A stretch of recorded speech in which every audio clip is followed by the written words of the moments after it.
Bonjour, je vous retrouve aujourd'hui pour une nouvelle narration biblique sur le texte de Jean 20, les versets 11 à 18, sur la résurrection. Il s'agit de Marie-Madeleine qui est au tombeau.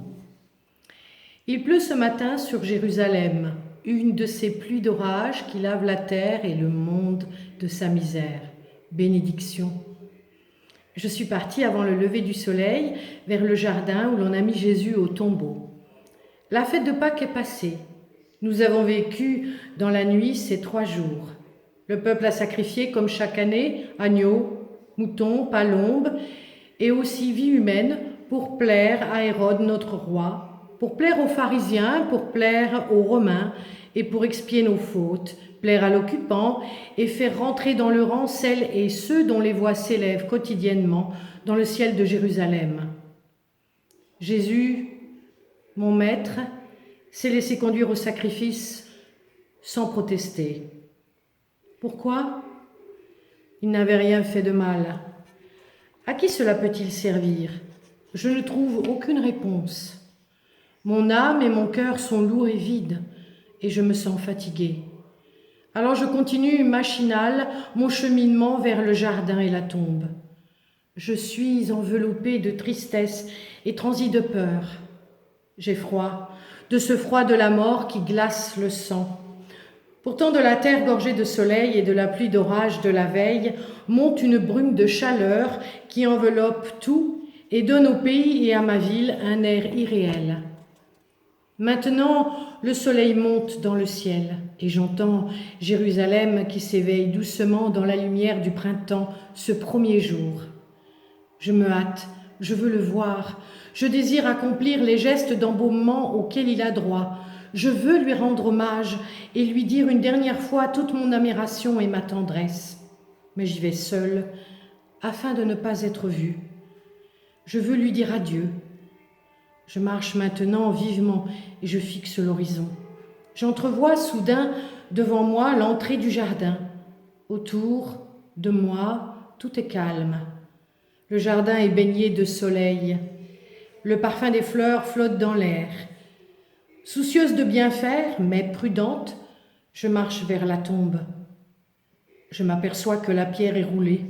Je peux voir la béance noire de l'entrée.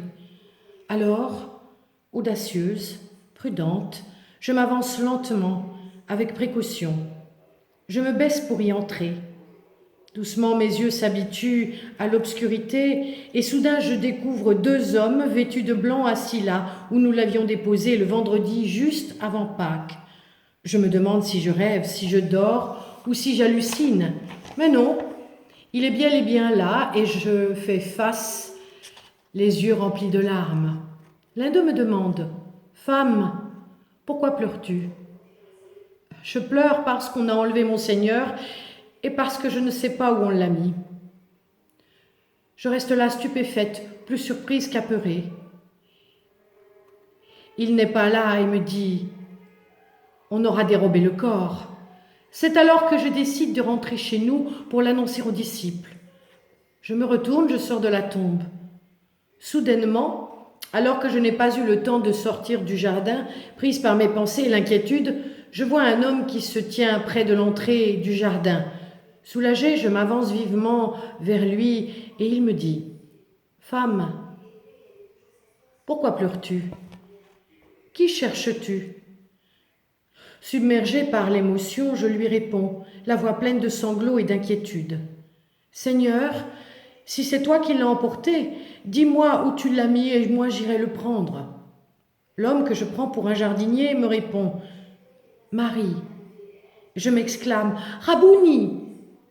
C'est lui, c'est bien lui, vivant devant moi. Je ne l'ai pas reconnu, mais cette façon de prononcer mon nom et cette voix familière me disent que c'est Jésus, mon maître, là devant moi, vivant. Comment est-ce possible ? Pendant quelques secondes, je me dis que je rêve et que l'illusion va disparaître.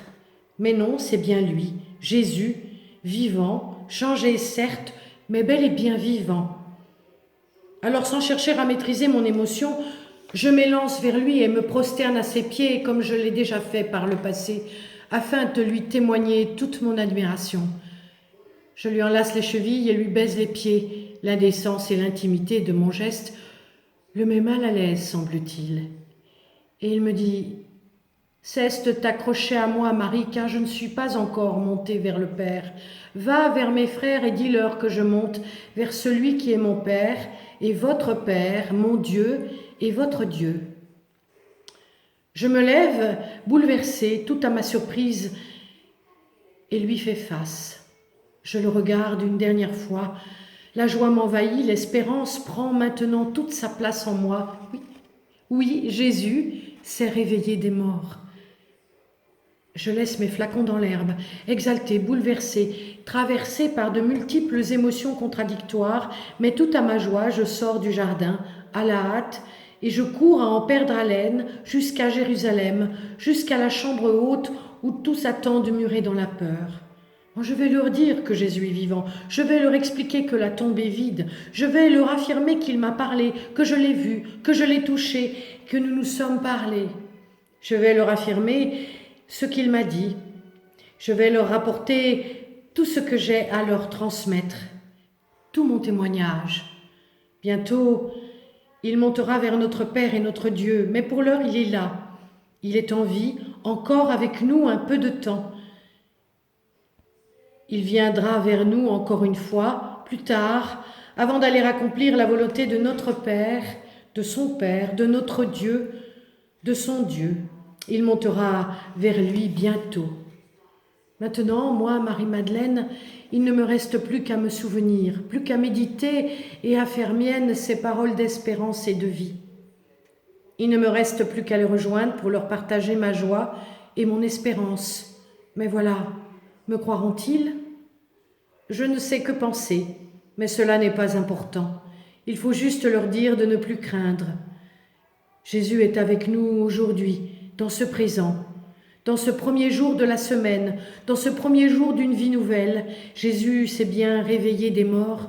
Il est vivant pour nous, avec nous et en nous. L'histoire de la parole, l'espérance fera, et j'en suis sûre, son chemin en eux, comme elles ont fait leur chemin en moi, parce qu'il nous dit « Ne craignez pas, allez dire au monde que je viens en vie et en gloire. » J'y suis allée, à la chambre haute. Je leur ai parlé, je leur ai tout raconté. Et même s'ils ont mis du temps à me croire, ils m'ont finalement écouté. Le Seigneur notre Dieu et notre Père, lui, a fait le reste.